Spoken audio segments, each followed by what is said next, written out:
Hello viewers, welcome back to exam study classes के YouTube channel पर आपका स्वागत है। और करंट अफेयर अपडेट की सीरीज में लगातार हम करंट अफेयर के प्रश्नों पर चर्चा कर रहे हैं। तो उसी क्रम में आज हम कुछ महत्वपूर्ण प्रश्नों को लेकर आए हैं। तो वीडियो को पूरा देखें और शेयर करें। तो चलिए फिर शुरू करते हैं हम आज का नया एक प्रश्न। तो प्रश्न नंबर 1 है, हाल ही में किस देश ने अपनी पहली हाइड्रोजन से चलने वाली ट्रेन लॉन्च की है? ऑप्शन है नेपाल, पाकिस्तान, ईरान या फिर जापान। तो सही आंसर होगा ऑप्शन नंबर डी, जापान ने। तो जापान ने अपनी पहली हाइड्रोजन से चलने वाली ट्रेन लॉन्च की है। इस अनावरण को देश के 2025 तक कार्बन न्यूट्रल बनाने के लक्ष्य की दिशा में एक कदम के रूप में देखा जा रहा है। और हाइड्रोजन से चलने वाली इस ट्रेन का मार्च में परीक्षण किया जाएगा। क्वेश्चन नंबर 2, कृषि नेटवर्क ने हाल ही में किस फिल्म अभिनेता को अपना नया ब्रांड एम्बेसडर नियुक्त किया है? A Aamir Khan, B Ajay Devgn, C Pankaj Tripathi या फिर डी रणवीर सिंह। सही आंसर होगा option number C, Pankaj Tripathi को। तो एग्रीटेक ऐप कृषि नेटवर्क चलाने वाली कल्टिनो एग्रोटेक प्राइवेट लिमिटेड ने फिल्म अभिनेता पंकज त्रिपाठी को अपना ब्रांड एम्बेसडर बनाया है। क्वेश्चन नंबर 3, हाल ही में किस राज्य की कैबिनेट ने ई कचरे को निपटान करने हेतु देश के पहले ई वेस्ट इको पार्क को मंजूरी प्रदान की है? Option number A Bihar, Punjab, Delhi या फिर तमिलनाडु। तो सही आंसर होगा option number C, Delhi cabinet ने। तो बता दें कि दिल्ली कैबिनेट ने ई कचरे का निपटान करने हेतु देश के पहले ई वेस्ट इको पार्क को मंजूरी प्रदान कर दी है। क्योंकि दिल्ली में हर साल 2 लाख टन ई कचरा होता है और ई कचरे के वैज्ञानिक और पर्यावरणीय रूप से सुरक्षित निराकरण और निपटान में ई कचरा प्रबंधन इको पार्क्स में से काफ़ी मदद मिलेगी। क्वेश्चन नंबर 4, भारत और किस देश के बीच 27 फरवरी से 10 मार्च तक कर्नाटक के बेलगांव में सैन्य अभ्यास धर्म गार्जन 2022 की शुरुआत हुई है? तो धर्म गार्जन भारत और किसके बीच होता है? तो ऑप्शन है अमेरिका, जापान, ऑस्ट्रेलिया या फिर यूएई। तो सही आंसर होगा ऑप्शन नंबर बी, जापान। व्याख्या में, क्योंकि भारत और जापान के बीच 27 फरवरी से 10 मार्च तक कर्नाटक के बेलगाम में यह सैन्य अभ्यास शुरू हुआ है जो 10 मार्च तक चलेगा। क्वेश्चन नंबर 5, केंद्रीय ग्रामीण विकास और पंचायती राज मंत्री गिरिराज सिंह ने मनरेगा के लिए किस ऐप को लॉन्च किया है? ऑप्शन है लोकपाल ऐप, हिम्मत ऐप, पंचायत ऐप या फिर ग्राम ऐप। तो सही आंसर होगा ऑप्शन नंबर ए, लोकपाल ऐप। तो केंद्रीय ग्रामीण विकास और पंचायती राज मंत्री गिरिराज सिंह ने मनरेगा के लिए लोकपाल ऐप लॉन्च किया है। और यह ऐप ई गवर्नेंस की ओर एक कदम है और यह जवाबदेही और पारदर्शिता में मदद करेगा। क्वेश्चन नंबर 6, राष्ट्रीय विज्ञान दिवस निम्न में से किस दिन मनाया जाता है? 10 मार्च, 12 मार्च, 28 फरवरी या फिर 30 जुलाई। सही आंसर होगा ऑप्शन नंबर सी, 28 फरवरी को। तो प्रतिवर्ष 28 फरवरी को राष्ट्रीय विज्ञान दिवस मनाया जाता है। इसका उद्देश्य लोगों में विज्ञान के महत्व और उसके अनुप्रयोग का संदेश फैलाना है। 28 फरवरी 1928 को भौतिकी विज्ञानी सीवी रमन द्वारा रमन प्रभाव की खोज को चिन्हित करने के लिए इस दिवस को मनाया जाता है।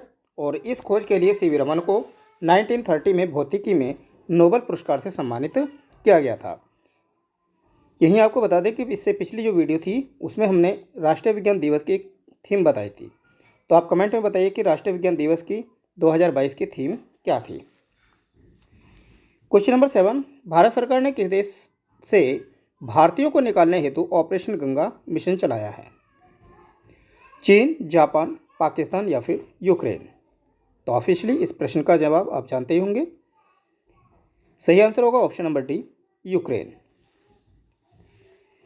जैसे कि रूस और यूक्रेन के बीच युद्ध जारी है और भारत सरकार ने यूक्रेन से भारतीयों को निकालने के लिए जो मिशन चलाया है उसे ऑपरेशन गंगा का नाम दिया गया है।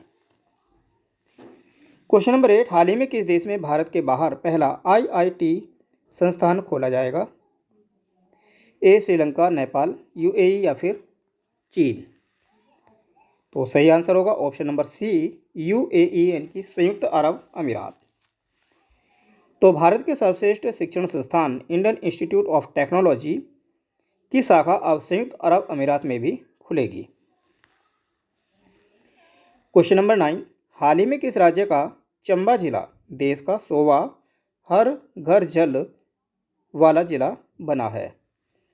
ऑप्शन है केरल, छत्तीसगढ़, कर्नाटक या फिर हिमाचल प्रदेश? सही आंसर होगा option number D, Himachal Pradesh. तो हाल ही में हिमाचल प्रदेश राज्य का चंबा जिला देश का 100वां हर घर जल वाला जिला बन गया है। क्वेश्चन नंबर 10, किस केंद्रीय मंत्रालय ने भारत प्रमाण पत्र सेल्फी अभियान शुरू किया है? ऑप्शन ए संस्कृति मंत्रालय, बी सहकारिता मंत्रालय, सी शिक्षा मंत्रालय या फिर डी पर्यटन मंत्रालय? तो इस प्रश्न का सही जवाब होगा ऑप्शन नंबर सी, शिक्षा मंत्रालय के द्वारा। तो केंद्रीय शिक्षा मंत्रालय ने हाल ही में सांस्कृतिक विविधता को प्रोत्साहित करने और बहुभाषावाद को बढ़ावा देने के लिए भाषा प्रमाण पत्र सेल्फी अभियान शुरू किया है। और इस पहल का उद्देश्य शिक्षा मंत्रालय और माई गवर्नमेंट इंडिया द्वारा विकसित भाषा संगम मोबाइल ऐप को बढ़ावा देना है। इस ऐप का उपयोग करके लोग 22 अनुसूचित भारतीय भाषाओं में दैनिक उपयोग के 100 से अधिक वाक्य सीख सकते हैं और यह लोगों को प्रमाण पत्र के साथ उनकी अपनी सेल्फी अपलोड करने के लिए प्रोत्साहित करता है। क्वेश्चन नंबर 11, जमीनी द्वीप जो हाल ही में खबरों में रहा किस सागर या महासागर में स्थित है? ऑप्शन है काला सागर, भूमध्य सागर, अरब सागर या फिर हिंद महासागर? तो सही आंसर होगा ऑप्शन नंबर ए, काला सागर। तो जमीनी द्वीप जो स्नैक आइलैंड के नाम से इसे जाना जाता है, यूक्रेन के स्वामित्व वाला लगभग 16 हेक्टेयर का चट्टानी द्वीप है जो कि क्रीमिया से लगभग 300 किलोमीटर पश्चिम में काला सागर में स्थित है। क्वेश्चन नंबर 12, भारत ने किस देश के साथ नीली अर्थव्यवस्था और महासागर शासन पर रोड मैप पर सहमति व्यक्त की है? A Nepal, B France, C रूस या फिर डी ऑस्ट्रेलिया? तो सही जवाब होगा ऑप्शन नंबर बी, फ्रांस।